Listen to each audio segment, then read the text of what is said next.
कि ईद का चाँद नज़र आ चुका है, सभी के दिल में खुशियाँ हैं कि ईद बनाई जाएगी। इसी तौर पे आज हमारे साथ बात करने के लिए हाजी नवाब अली चिरानी जी मौजूद हैं। इनसे हम बात करेंगे कि किस तरीके से आप मुसलमान ईद बनाएं, जिस तरह से लॉकडाउन भी है, घर से बाहर नहीं निकलना, सेफ्टी बरतना है, तो इनसे हम खास तौर पे बात करते हैं। जी हाजी जी, जिस तरह से अभी ईद का चाँद नज़र आ चुका है, सबके चेहरों पे खुशी देखने को मिल रही है, तो आप क्या मैसेज पहुंचाना चाहोगे आमजन को कि किस तरीके से ईद बनाएं? देखिए, सबसे पहले तो मैं ईद के चाँद की और ईद की सभी प्रदेशवासियों को और शहरवासियों को बहुत बहुत अपनी तरफ से मुबारकबाद देना चाहूँगा कि ये जो ईद 30 दिन रोज़े रखने के बाद में जब ईद का त्यौहार आता है चाँद दिखने के बाद में, तो एक अलग ही खुशी होती है। लेकिन पिछले 2 महीने से लॉकडाउन लगा हुआ है। लॉकडाउन के अंदर जो परिस्थितियां हैं वो आपसे भी छुपी नहीं है और हमसे भी छुपी हुई नहीं है। पूरे देश के लोग घरों के अंदर बंद है और लॉकडाउन का पालन करने की कोशिश कर रहे हैं। तो इसको देखते हुए मुस्लिम समाज के जो हमारे उलेमा हैं उन लोगों ने ये कहा है कि भाई ईद का जो त्यौहार है और ईद की जो नमाज है वो घरों के अंदर ही पढ़ें और लॉकडाउन का पूरी तरीके से पालन करें। तो मैं समझता हूँ कि सब लोगों को यही चीज़ करनी चाहिए कि लॉकडाउन का पालन करें और जो नमाज है वो अपने अपने घरों में ही पढ़नी चाहिए, जिससे कि ये जो कोरोना बीमारी का कहर पूरी दुनिया के अंदर कहर बरपा रहा है, तो इससे कहीं ना कहीं राहत मिले। और लॉकडाउन में अगर हम रहेंगे तो उसकी पालना अगर हम करेंगे तो कहीं ना कहीं ये बीमारी जल्द से जल्द ख़त्म होगी। ऐसी गवर्नमेंट की गाइडलाइन है कि इस तरीके से लॉकडाउन का पालन होगा और बीमारी पे जल्द से जल्द काबू पाया जाएगा। ये एक बात है।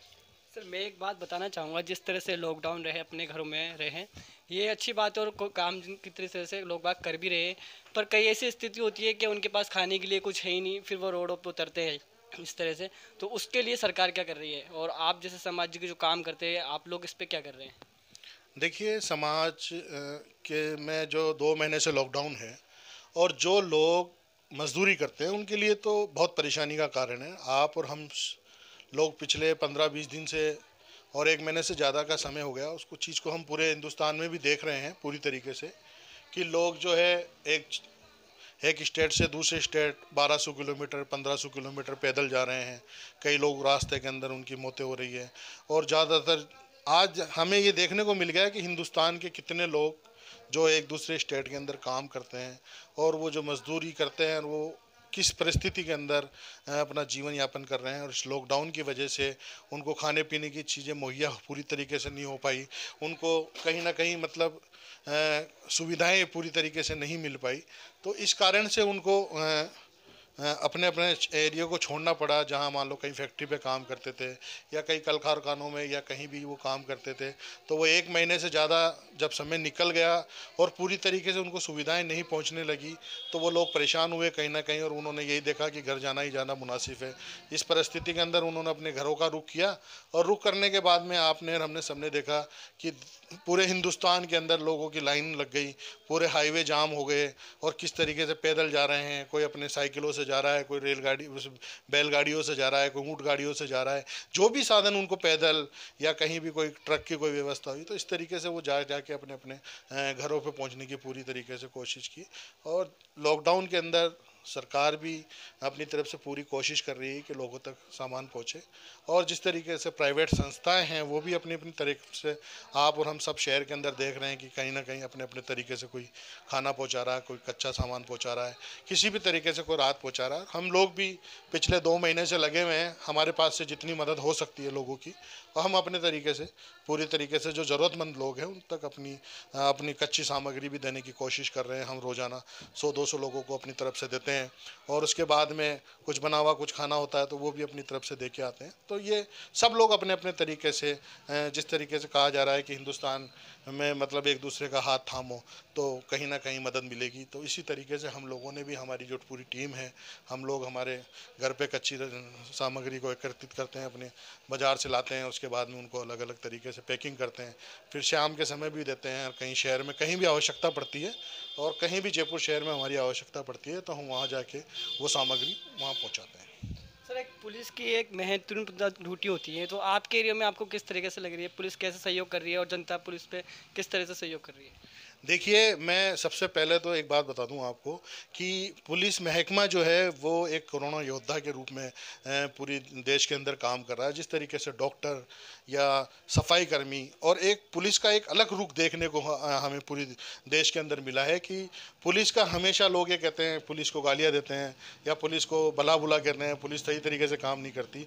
लेकिन पिछले 2 महीने के अंदर जब से ये कोरोना वायरस पूरे हिंदुस्तान में फैला तो उस समय पुलिस का जो रोल रहा वो बहुत ही सम्मानीय रोल रहा। पुलिस की जो भूमिका रही वो बहुत अच्छी तरीके से भूमिका रही।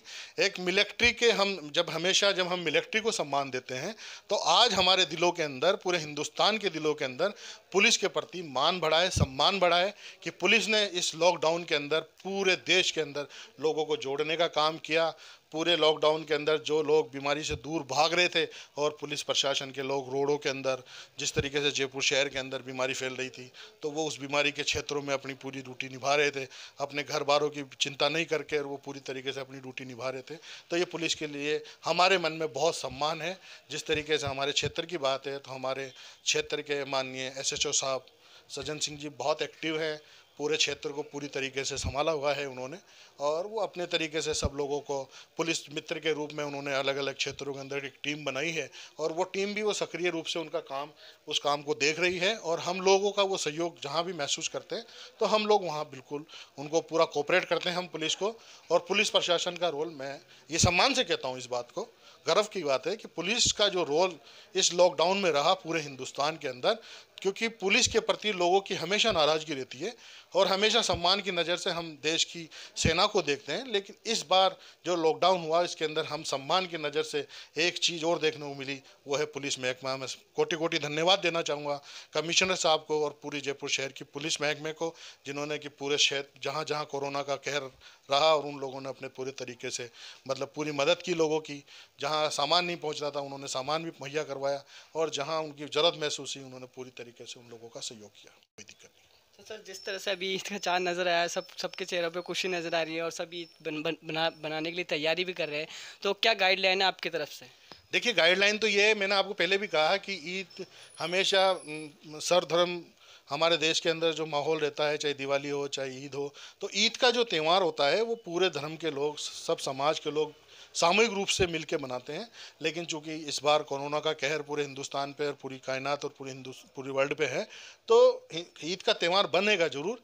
लोग अपने अपने घरों में नमाज पढ़ेंगे और एक दूसरे से, हम तो ये कहते हैं कि साहब ईद गले मिल के भी ना मिले और दिल पे हाथ रख के ईद मिले तो वो ज़्यादा अच्छा है, क्योंकि दिल पे हाथ रख के अगर ईद मिलेंगे तो उसमें हमें कोरोना जैसी बीमारी का जो गवर्नमेंट ने गाइडलाइन दे रखी है तो उसमें भी हम एक दूसरे को छूने से बचेंगे। और यही एक कोशिश है कि सब लोगों को इस बार शॉपिंग भी नहीं करनी चाहिए, जहाँ तक मेरा कहना है, क्योंकि हम लोगों ने तो ऐद किया हुआ है कि साहब जब हमारे करोड़ों भाई परेशान हैं, रोड पे हैं, पैदल चल रहे हैं, 1200-1500 किलोमीटर पैदल चल के जा रहे हैं वो, और हम नए कपड़े पहने और हम ईद बनाए नए रूप से, तो वो हमारे को कहीं ना कहीं गलत लगता है। इस तरीके से ईद को नहीं मनाना चाहिए। ईद जो है प्यार मोहब्बत का त्यौहार है, खुशी का त्यौहार है, तो खुशी को हमें एक दूसरे की मदद करके भी मनाना चाहिए। और जिस तरीके से गवर्नमेंट ने गाइडलाइन दे रखी है उस गाइडलाइन का पालना करना चाहिए, घरों के अंदर नमाज पढ़नी चाहिए। क्योंकि हमने मैं आपको बता दूँ एक बात, कि जब हम पिछले 1 महीने से रोज़े मुबारक जो हमारे इस्लाम में फ़र्ज हैं और जो नमाज़ें फ़र्ज हैं, तब वो चीज़ें हम जब घर में पढ़ रहे हैं नमाजें हम फ़र्ज नमाजें घरों में पढ़ रहे हैं, रोज़े हम जब घरों में रख रहे हैं, तो ईद की नमाज तो वाजिब नमाज है, तो उसको हम घरों पे भी पढ़ सकते हैं, ऐसी कोई मसला नहीं है। उलमाओं ने बता दिया है कि अपने अपने घरों में इस तरीके से नमाज को पढ़ो, जिस तरीके से उलमाओं ने बताया है उसकी पालना हम पूरी तरीके से करेंगे। और लोगों को भी हम समझा रहे हैं कि घरों के अंदर ही नमाज पढ़े। ईद का मिलना, अगर दिल पे हाथ रख के अगर हम ईद मिलेंगे तो वो भी एक बहुत अच्छी बात है कि हमने अपने दिल पे कंट्रोल करके ईद मिला। गला मिलने का एक तरीका है, लेकिन गले न मिल के इस बार हम ईद मिलेंगे तो दिल पे हाथ रख के मिलें। और आगामी अल्लाह ने चाहा तो ईद बहुत अच्छी होगी, आने वाली जो ईद होगी वो बहुत अच्छी होगी। जो देश के अंदर, पूरी दुनिया के अंदर जो माहौल है वो जल्द ख़त्म होगा, और वो कहीं ना कहीं मैं समझता हूँ कोरोना बीमारी से हम सबको निजात मिलेगी। जिस तरह से अभी हमने हाजी नवाब अली चिरानी जी से बात की कि ईद एक पहले गले मिल के मनाई जाती है, इसी तरह से अभी ये कोरोना की महामारी चल रही है, इस पे दिल पे हाथ रखने से भी एक तरीके से ईद मना जा सकती है। खुशियाँ का त्यौहार है, ये दिल से होता है। मैं 24 चैनल से मोहम्मद शाहरुख, कैमरामैन मोहम्मद जफर।